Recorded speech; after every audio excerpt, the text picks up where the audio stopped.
Simple কথা আপনি বুঝেন না কেন? বলেন তো, আপনাকে একটা কথাই বললাম, আমরা তাদের কাছে বেশি, যার কাছে বিক্রি করেন আমাদের তাকেই দেন। তারা 5 কেজি 10 কেজি কিনে আমাদের থেকে যারা কিনে নেয় তাদের থেকে কিনে নেয়, কারণ তাদেরকে আমরা তো শ্রোতা দিব হলো আমাদের থেকে যারা কিনে নেয় তাদেরকে, কিন্তু আমাদের থেকে নিয়ে যারা যারা 5 কেজি 10 কেজি 15 কেজি করে বেছে এই শ্রোতা তো আমরা দিতে পারি। দেওয়া দরকার নেই। আপনি যার কাছে বিক্রি করলেন, জি, উনি ঢাকার হোক অথবা ঢাকার বাইরের হোক, জি, আপনার কাজ আপনাকে করতে হবে, অর্থাৎ 100 টাকা ক্যাশ মেমো দিতে হবে, জি, কার্বন কপি আপনার কাছে রাখতে হবে। জি। আপনি এটি রেখেছেন কিনা? হ্যাঁ না বলেন। আমার কার্বন কপি হয়েছে, আমরা খাতায় উঠে খাতার থেকে আমরা 1 কপি পাইকারে দিয়ে দিই। কার্বন কপি আছে আপনার কাছে? রানিং নাই, নেই না। এখন থেকে দিবেন কিনা সেটা জি, বলেন। দিব।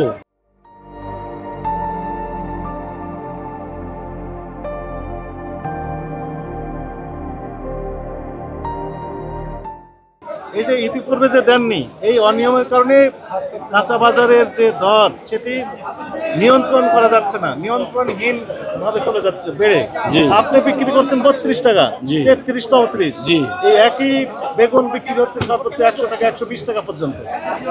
আপনি যদি পাকা ক্যাশ মেমো দিতেন, জি, তাহলে আমরা ভেরিফাই করতে পারতাম যে আসলে কত করে কিনেছেন, তাহলে তাকে আমরা ধরতে পারতাম যে আপনি এত টাকা লাভ করছেন কেন। স্যার আমি তো আপনাকে একটা কথাই বললাম, আমরা তাদের কাছে বেশি, যার কাছে বিক্রি করেন আমাদের তাকেই দেন। ওনারা তো আপনারা তো ওনাদের থেকে খুচরা দোকানদারের পাকা মেমো তো আমরা দিতে পারবো না, যেহেতু ওনারা আমাদের থেকে নেয় না। আরে বাবা, খুচরা দোকানের কথা বলা হয় না। সিম্পল কথা আপনি বুঝেন না কেন? বলেন, তাকেই তো দেন না। যার কাছে বিক্রি তাকে দিচ্ছেন না কেন? আমাদের তো তারা নিচ্ছে, তো তাহলে আমাদেরকে কোথায় তারা নিচ্ছে? দিন। একটা দেখান, আপনি একটা কপি দেখান, কার্বন কপি। আমি তো আপনাকে বলিনি কার্বন ব্যবহার করছি, কার্বন কপি আমরা কার্বন ব্যবহার করিনি তো স্যার। মাল এটাই তো অনিয়ম। ঠিক আছে, এটা এক বস্তা করে বিক্রি করছেন, যাকে দিচ্ছেন আপনি কার্বন কপি দিয়ে আপনার কাছে থাকবে, মূল কপি দিয়ে দিবেন। জি, জি, রেটটা আপনি বেশি নিয়েছেন এটি আমি বলছি না, না, কিন্তু আপনি এই যে টাকা ক্যাশ মেমো না দেওয়ার কারণে এই খুচরা বিক্রেতা নিয়ন্ত্রণহীনভাবে দাম বাড়িয়ে দিচ্ছে। জি, হইতে পারে এটা। আপনি যদি সহযোগিতা করেন সরকারকে, নিশ্চয়ই সহযোগিতা করবো, তাহলে চলে আসে, তাই না? 100 বার আসবে। তাহলে এখন থেকে দিবেন, জি, দিব। এখন থেকে দিবেন। আজকের থেকে দিব। স্যার এই কপি এটাতে কার্বন কপি লাগাইলো, কার্বন কপি আছে আপনার কাছে?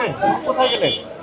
ওই যে কার্বনের ইয়ে নিয়ে আসো, আন্য এটা আজকে এটাই চালাও, এটার উপরে ডবল কপি চালাও। আপনি 32, 33, 34 অলরাইট, আমরা বেশি বলছি এটি না, জি, কিন্তু আপনি অনিয়ম করছেন। এই অনিয়মের কারণে ইফেক্টটা পড়ছে খুচরা বাজারে। খুচরা বাজারে যখন ইফেক্ট পড়ছে তখন ভোক্তাদের পকেট থেকে অতিরিক্ত টাকা চলে যাচ্ছে। নিশ্চয় আপনি যে অনিয়ম করছেন এই, স্যার ডেটলেস। হ্যাঁ এটা দেবো, আমরা নিয়ে নিয়েছি। না, না, ব্যবসা কতদিন ধরে করেন? আপনার বয়স কতদিন ব্যবসার? কষ্ট অনেক দিন। তাহলে উনি কি আছেন? ইচ্ছা করে করেন না তো। সাইফুল ইসলাম লেখেন, এটা লেখেন, যদি পাকেন ক্যাশ মেমো দিচ্ছেন না। একদম পরিষ্কার আছে। জালাল সাহেব, জি আপনি স্যার, কি বুঝতে পেরেছেন? জি, ক্যাশ মেমো দিব আমি। ক্যাশ, আপনাদের কি অ্যাসোসিয়েশন আছে না আলাদা আলাদাভাবে ব্যবসা করেন? না, আমাদের অ্যাসোসিয়েশন আছে। অ্যাসোসিয়েশন সভাপতি, সেক্রেটারি সাহেব কোথায় বসেন? ওনারা তো বর্তমান তো নাই, অফিসে বসেন, এখানে দোতলায় অফিস আছে। দোতলায় ফারুক অফিস সাহেব। এখন নেই? না, না, ওনারা কখন বসেন? ওনারা সকাল 10টার পরে পাবেন। 10টার পরে। 10টার পরে আমাদের অফিসে পাঠাবেন দয়া করে। ঠিক আছে, ওনাদেরকে আমাদেরকে ব্রিফ করতে হবে এই বিষয়ে। জি। কথা বুঝেছেন? আপনাদের কোন অফিসে যাবে? ভোক্তা অধিদপ্তরে, ভোক্তা অধিদপ্তর। TCB, ঠিক আছে, ফারুক সাহেব, বিচ্ছি ফারুক। হ্যাঁ ওনাকে পাঠিয়ে দিবেন। ঠিক আছে, আর আপনি যেহেতু অপরাধ ইতিমধ্যে বহু বছর যাবত করে আসছেন, যেহেতু ইন্টারভিউসই করেননি পাকা ক্যাশ মেমো, এই অপরাধে আপনাকে সতর্কতামূলকভাবে 5,000 টাকা জরিমানা আরোপ করা হলো। টাকা পরিশোধ করেন আর ক্যাশ, ওই যে পাকা ক্যাশ মেমো দেওয়ার জন্য যে কার্বন কপি এক্ষুনি ইন্ট্রোডিউস করেন। আমরা খুচরা বাজার পর্যন্ত, আপনার এই সোর্স ধরে খুচরা বাজার পর্যন্ত মনিটরিং করব। কোথা থেকে নিয়ে আসছেন, কি রেটে নিয়ে আসছেন, উনি কি রেটে বিক্রি করছেন, এই কার্যক্রমগুলো আমরা নিবিড়ভাবে পর্যালোচনা করব মনিটরিং এর মাধ্যমে। ঠিক আছে। এজন্য আপনাদের সহযোগিতা প্রয়োজন, শুধু আপনার একাই না, সকলের সহযোগিতা দরকার এখানে যারা আছেন। যেমন আমার মুখ এক এক মাল এক একজন এক এক মুখের মাল বেচে হ্যাঁ হতে পারে, ঠিক এক আছে। দামে। আমি যে আজকে আমি 34-33 বেচছি, আরেকজন তো বেশি বেচতে পারে। সেটাও আমি আরেকজনের এই কথা বলতে পারবো না, আরেকজন অন্য দামে বেচছে, ঠিক কি আছে, দাম বেচছে সেটা তো আমি বলতে পারবো না। আপনি রেট বেশি নিয়েছেন এটা আমরা বলছি না।